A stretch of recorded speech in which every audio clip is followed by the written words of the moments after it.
हाँ जी, पूरी आ गई। आप लोगों को मिल गया ना ये पेपर?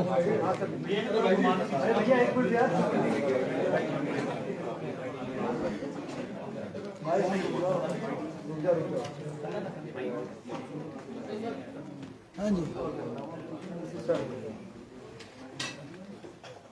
एक मिनट, मैं ये पूछना चाह रहा हूँ, पूरा तो पढ़ के नहीं सुनाना ना? नहीं पढ़ लिया सर, हमने पढ़ लिया। आप मोटे तौर पर ब्रीफ कर दो अपने हिसाब से, आपसे पूरा मतलब आप अपने हिसाब से ब्रीफ कर दो।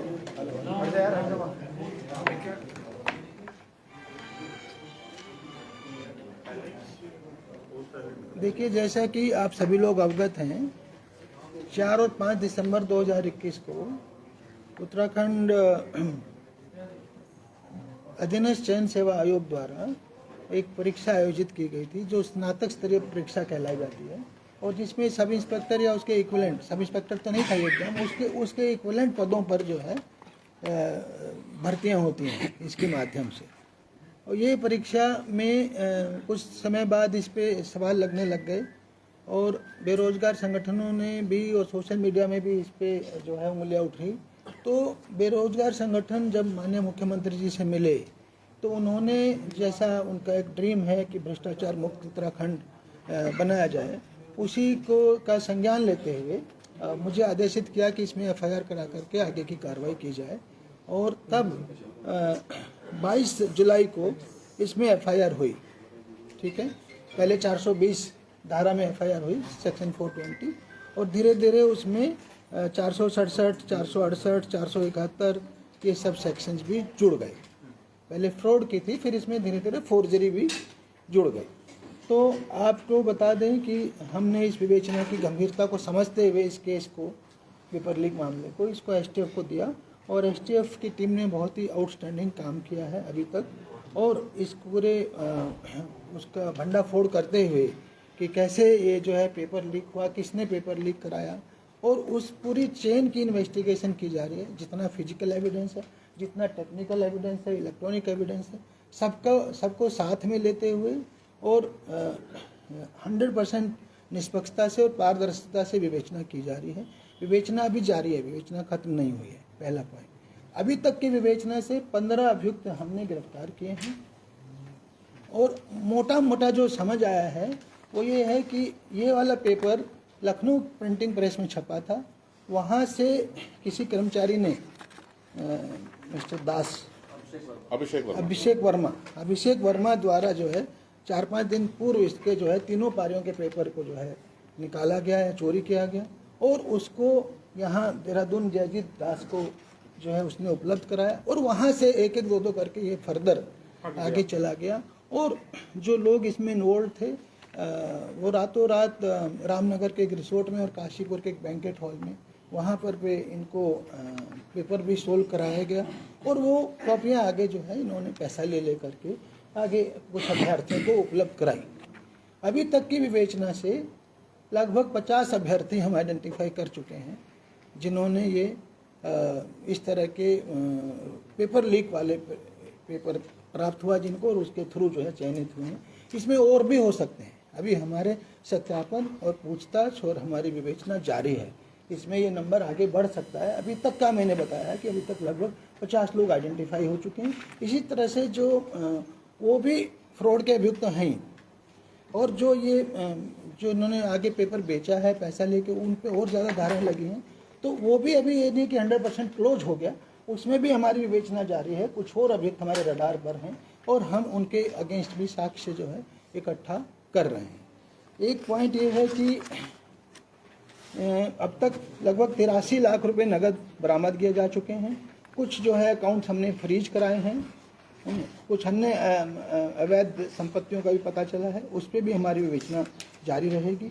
लास्ट में ये कहना चाहूँगा कि हमने एसटीएफ की इस टीम को उत्कृष्ट कार्य करने हेतु जो स्वतंत्रता दिवस पर इस टीम को माननीय मुख्यमंत्री जी के पदक से सम्मानित करने की भी संस्तुति कर रहे हैं। और कोई एक मैं अपील भी करना चाहूँगा कि अगर किसी के पास हमारी विवेचना में के से संबंधित कोई भी मटेरियल है, कोई भी और एविडेंस है, कोई भी और सूचना है, वो हमें दे सकता है। इवन अभ्यर्थी लोग हमारे पास आकर के बता सकते हैं तो उससे हमारी विवेचना में मदद मिलेगी. We are open to all such kind of material that is made available to us. अच्छा सर, एक सवाल मेरा आपसे ये है कि अब तक 15 लोगों को एसटीएफ ने गिरफ्तार किया है. ये छोटे ही कर्मचारी हैं. इतना बड़ा स्कैम यहाँ पर चल रहा है, तो क्या आप मानते हैं कि पूरे घटनाक्रम के पीछे बड़ा अधिकारी भी हो सकता है, कुछ सफेद पोत भी हो सकते हैं? क्या उसके पीछे भी कुछ एसटीएफ को कुछ तथ्य मिले? देखिए, मैं एक ही बात का आश्वासन दे सकता हूँ कि हम लोग बिल्कुल चेन से चेन बना करके चल रहे हैं. जहाँ जहाँ एविडेंस हमें ले जा रहा है वहाँ जा रहे हैं. इतना ही अश्योर कर सकता हूँ कि अगर कोई भी इन्वॉल्व होगा, कितना भी बड़ा हो, वो बख्शा नहीं जाएगा. जैसे मैंने कहा, अभी हमारी विवेचना जारी है कुछ संदिग्धों के विरुद्ध. तो किंतु किसी को गलत में नहीं फंसाना है. जिसका इन्वॉल्वमेंट अगर है तो वो 100% जेल भेजा जाएगा. ये मैं आपको आश्वस्त करना चाहता हूँ. सर, 2 जिला पंचायत सदस्यों की चर्चा है कि अभी तक चयन में आए हुए आपकी? मैंने कहा बहुत लोग हमारे रडार पे हैं, वो भी रडार पे. कोई बड़ा अधिकारी सर कुछ जी. इसमें जो अभी 50 अभ्यर्थी आए हैं, जो पैसों का लेन देन हुआ था, एक अभ्यर्थी को जो पेपर दिया गया तकरीबन 15 लाख में, और जो आप लोगों ने अभी रिकवरी की है कि 83 लाख रुपए मिला है. अगर 50 कैंडिडेट में देखें तो जो मोटा पैसा गया होगा, ये इस पे भी आप लोग मॉनिटरिंग कर रहे हैं, ये कहाँ गया? देखिए, दिसंबर की परीक्षा थी, आज अगस्त है, तो पैसे को तो अभियुक्त ठिकाने लगा सकता है ना कहीं. जरूरी नहीं कि सारा पैसा उसके घर पे ही रखा हो. सर, ये इस मामले में एसटीएफ की एक बड़ी कामयाबी है, और इस पे जितने एविडेंस और कलेक्ट हुए, क्या इस 22 जुलाई को ये रिपोर्ट दर्ज हुई थी मुख्यमंत्री जी के कहने पर, क्या एसटीएफ इससे पहले काम कर रहे थे? क्या साक्षी इस पर पहले से कोई एविडेंस जुटाए जा रहे थे? देखिए, कई बार हमारा कुछ काम बैकग्राउंड में भी चलता रहता है, किंतु रियल विवेचना एफआईआर दर्ज होने के बाद ही संभव होती है, और वो हमने शुरू की है. सर, एक जनप्रतिनिधि बैंकॉक जाने की बात सामने आई थी कि सबसे बड़ा रोल उनका है इस मामले में. पहले भी उन्होंने भर्तियां करवाई है. मैंने आपको कहा कि हमारे रडार पर है, एविडेंस आएगा, 100% जेल जाएंगे, बिल्कुल नहीं बख्शे जाएंगे. यूपीएसएससी के विवेचना के दौरान कोई राजनीतिक संरक्षण या राजनीतिक दबाव आया है? बिल्कुल नहीं है, बल्कि उल्टा है. माननीय मुख्यमंत्री जी ने कहा एकदम 100% स्ट्रिक्टली और निष्पक्षता से विवेचना करिए, किसी भी तरह का दबाव हमारे ऊपर नहीं. सर, क्या इसमें यूपीएसएससी के भी कुछ पूर्व में जो पूर्व अधिकारी जो रिटायर बताए जा रहे हैं, उन पे भी कुछ देखिए, ऐसा कुछ है? हमने पूछताछ की है, ठीक है ना. कई बार क्या होता है कि क्रिमिनल रोल है या खाली विभागीय लापरवाही है, वो सब हम विवेचना कर रहे हैं. जिसका जितना रोल होगा, अगर होगा तो उस हिसाब से वो आप सबके सामने ला दिया जाएगा. देखिए, बिना परफेक्ट एविडेंस के हम कोई कच्चा काम नहीं करेंगे. अभी 50 लोगों से पूछताछ हुई है, इनसे कुछ ऐसे भी कुछ एविडेंस, ऐसा क्लू या कोई ऐसा हिंट मिल पाया है कि पूर्व में जो परीक्षाएं हुई यूकेएसएससी की, उसमें भी इनका कुछ इन्वॉल्वमेंट रहा हो या कुछ इस तरह का विगत उसमें भी रही हो पूर्व की परीक्षाओं में? आप अजय कुछ बताएंगे? सर, ये केस चूंकि इस परीक्षा को लेकर रजिस्टर्ड हुआ था, ये केस चूंकि इस परीक्षा को लेकर रजिस्टर्ड हुआ था, तो प्राइमरी फोकस हमारा इसी परीक्षा से रिलेटेड है. अगर कोई साक्ष्य इन्वेस्टिगेशन में आएंगे या हमें कोई और मटेरियल फैक्ट्स आते हैं, तो उन फैक्ट्स को हम जरूर शासन स्तर पर, आयोग स्तर पर अवगत कराकर इसमें भविष्य में कार्रवाई कर सकते हैं. डीसी साहब, एक इधर से जी, ये जो मुख्य आरोपी है अभिषेक वर्मा जी, इसका कुछ बैकग्राउंड पहले का कुछ मिला? ये क्या कितने दिन से कर्मचारी था उस कंपनी में, और क्या किसी और पेपर में इन्वॉल्वमेंट रहा? 2014 से ये वहाँ से कार्यरत था, वहाँ कंपनी में. सर, क्या क्योंकि वो जो कंपनी, उसमें बताया जा रहा है कि अन्य राज्यों के भी पेपर होते थे, क्या ऐसा कुछ क्लू मिला कि अन्य राज्यों के भी पेपर इसने लीक किए होंगे? देखिए, अभी तक हमारे पास ऐसे कोई वो नहीं है एविडेंसेस, किंतु जैसा मैंने कहा, विवेचना क्लोज नहीं हुई है और विवेचना हमारी जारी है. हर चीज़ की गहराई में जाएंगे हम लोग, और अगर किसी और कोई और कंप्लेंट हमारे पास आती है किसी और परीक्षा से संबंधित, अगर उसमें विद एविडेंस आती है तो उस पर भी हम कार्रवाई कर सकते हैं. एक सवाल ये है कि इससे पहले भी एक पेपर लीक हुआ था डिवाइस से नकल करने वाला, उसमें जांच भी हुई थी, तमाम तरीके की चीजें भी हुई थी, पुलिस द्वारा जांच भी गई थी, लेकिन जब मामला कोर्ट में पहुंचा तो वो बरी हो गए. अब ऐसे में आप क्या कुछ देखते हैं कि इस मामले में कम से कम वैसा ना हो, साक्ष्य मजबूत किए जाए, और 9 महीने का समय बीत गया, तो क्या साक्ष्य जुटाने में कोई दिक्कत तो नहीं हो रही? नहीं, अभी साक्ष्य जो हमारे पास आए हैं बहुत सॉलिड साक्ष्य आए हैं, और हमें विश्वास है कि पैरवी भी स्ट्रॉन्ग की जाएगी. बाकी तो निर्णय तो न्यायालय का ही होता है, उस पर मैं टिप्पणी नहीं कर सकता। सर, जो अभी तक 50 चिन्हित किए हैं उनके खिलाफ क्या कुछ कार्रवाई या किस तरह के एक्शन आप आए? देखिए, प्राइमा फेसाई मेरे अपना मानना है कि वो फ्रॉड के अभियुक्त बनते हैं, क्योंकि उन्होंने धोखाधड़ी से परीक्षा पास की है, ठीक है ना, और परीक्षा पास करने के लिए कहीं ना कहीं पेमेंट खर्चा भी किया है, तो अभियुक्त तो बनेंगे हमारे। सर, प्रेस से जो फुटेज जो कहा था कि जो गायब हुई है उसका सीसीटीवी रिकॉर्ड नहीं है, मतलब एग्जामिनर ने जो ठीक है, वो एविडेंस में उनके अगेंस्ट जाएगा। अगर फुटेज होता तो हमारा एक विटनेस हो जाता, किंतु रिकवर करने का प्रयास किया गया अभी तक? पूरा प्रयास हुआ, तभी तो पता चला कि गायब है। अगर गायब है, गायब होना भी तो दर्शाता है कि कुछ गड़बड़ था, तो वो भी उनके अगेंस्ट होल्ड करेगा। अभी ये उम्मीद है न्यायालय उनके अगेंस्ट इस बात को होल्ड करेगा। यूट्यूबर हैं जिनके विरुद्ध एक minute last question sir, examiner से भी 2 बार पूछताछ हो गई है, तो क्या कोई एग्जामिनर का भी कुछ निकला है या उसकी भी कुछ कार्रवाई हो सकती है? मैंने कहा ना, वो डिसाइड होगा कि वो लापरवाही का लेवल है या इन्वॉल्वमेंट है, तो वो हमारी टीम जो है, हमारी विवेचना पूरी होने पे ही हम आपको बता पाएंगे।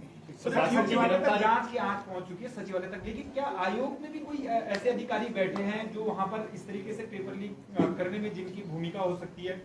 देखिए, जो मैंने आपको बताया, जो कुछ कर्मचारी तो आए हैं, पूर्व कर्मचारी, और बाकी जो पूर्व परीक्षा नियंत्रक थे उससे हमारी टीम ने, एसटीएफ टीम ने पूछताछ की है। अभी वो विवेचना जारी है, इस स्टेज पे मैं उस पर कमेंट नहीं कर सकता। सर, एक ये यूट्यूबर हैं जिनका खुलेआम शराब पीते हुए वीडियो वायरल हुआ, आपने संज्ञान लेकर कार्रवाई के निर्देश दिए, अब वो फेसबुक पोस्ट के जरिए पुलिस को चैलेंज कर रहे हैं। ये पूर्व में भी अपराधी किस्म के हैं, पूर्व में भी जेल गए, क्या इस पर कार्रवाई होने जा रही है? आप सबको बताना चाहूँगा कि थाना कैंट में, देहरादून में इस पे अपराध संख्या 128/22 दर्ज किया जा चुका है FIR, और सेक्शंस हैं 290 IPC, 510 IPC, 336 IPC, 342 IPC और 67 IT एक्ट।